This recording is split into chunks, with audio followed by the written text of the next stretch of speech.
आप देख रहे हैं लाइव बिहार। मैं हूं आपके साथ असलम अब्बास। 2024 आम चुनाव का परिणाम पूरी तरीके से आ गया है और अब जो है दिल्ली के सल्तनत पर नए बादशाह या कहें कि लोकतांत्रिक परिवेश में आपके प्रधानमंत्री फिर से तीसरी बार नजर आएंगे और उनका शपथ ग्रहण होगा।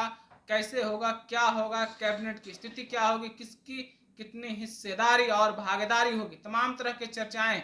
लेकिन बिहार में कुल 40 लोकसभा सीट को लेकर आपके दिल में, आपके दिमाग में बहुत सारे सवाल घूम रहे होंगे। आप सोच रहे होंगे कि बिहार ने जो अपना जनादेश 40 लोकसभा सीट पर सुनाया है उसमें कौन किस जाति से हैं, बिरादरी से हैं, समुदाय से हैं। तो बिहार को लेकर सबसे ज्यादा जो चर्चाएं हैं वो ब्राह्मणसी समाज यानी कि आम भाषा में भूमिहार भूमिहार को बहुत ही मजबूत वोटर के साथ साथ बहुत ही नाजुक और नाप तौल कर मतदान करने वालों में से जाना जाता है, समझा जाता है, या कहें कि अपनी उपस्थिति बहुत ही मजबूत तरीके से दर्ज कराते हैं। इनका साथ जिनको मिला उनकी नैया पार है और जिनको नहीं मिला समझिए मजेदार में फंस गई है। लेकिन आप इस बार यानी कि 2024 लोकसभा चुनाव को लेकर सोच रहे होंगे कि 40 में से भूमिहार समाज के कितने नुमाइंदे हैं जो सदन में पहुंचने में कामयाब रहे हैं।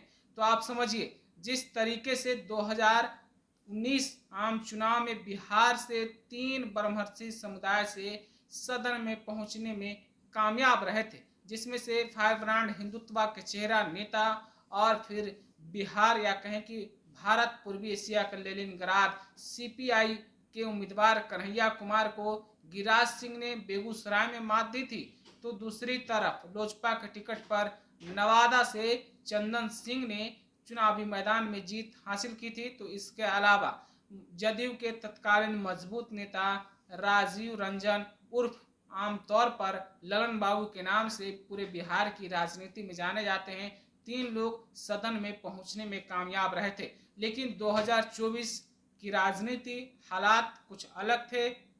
2024 में 400 पार के नारे के साथ एनडीए लोगों के सामने थी, लोगों से चुनाव में अपने लिए वोट मांग रहे थे। लेकिन प्रत्याशियों की बात करें, एक बार जो पुराने चेहरे के रूप में फायर ब्रांड नेता गिरिराज सिंह चुनावी मैदान में थे, ललन सिंह भी चुनावी मैदान में थे।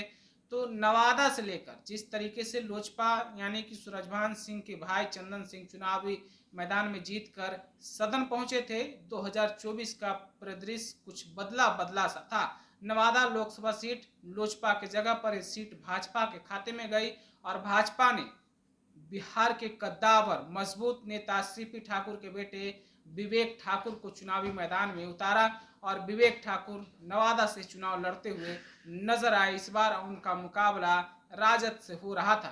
तो 2019 के मुकाबले 2024 में भी अब आप समझ लीजिए स्पष्ट रूप से कि बिहार से भूमिहार समाज के मात्र 3 उम्मीदवार ही फिर से सदन पहुंचने में कामयाब रहे हैं। जो ब्रह्मस्थी समाज हमेशा से ऐसा कहा जाता है कि पिछले 30 से 40 साल के दरमियान भाजपा का कोर वोटर रहा है, तो जो परिणाम आए हैं उसमें भी कोर वोटर के रूप में बीजेपी यानी एनडीए गठबंधन से ही 3 प्रत्याशी जीतने में सफल रहे।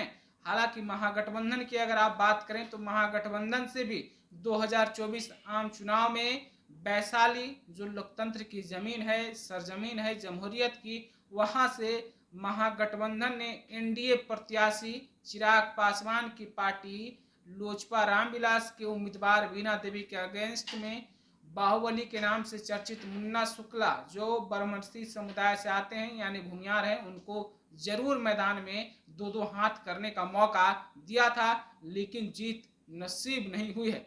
तो जिस तरीके से भूमिहार को लेकर राजनीति में हवा टाइट रहती है, बिहार में हमेशा एनर्जी हाई रहता है, या कहें कि राजनीति का ऊर्जा हमेशा बनाए रखने वाले भूमिहार समाज में एनडीए की तरफ से मौजूदा समय में बिहार के डिप्टी सीएम भी विजय कुमार सिन्हा है। लेकिन हिस्सेदारी और भागीदारी में 3 उम्मीदवार 2024 में भी जीतने में सफल हुए हैं और 3 लोग अब सदन में भूमिहार समाज की आवाज को लेकर, भूमिहार समाज की समस्याओं को लेकर, या फिर कहें कि कैसे उनका चौतरफा चहुमुखी विकास हो, उस पर अपनी बात रखते हुए नजर आएंगे।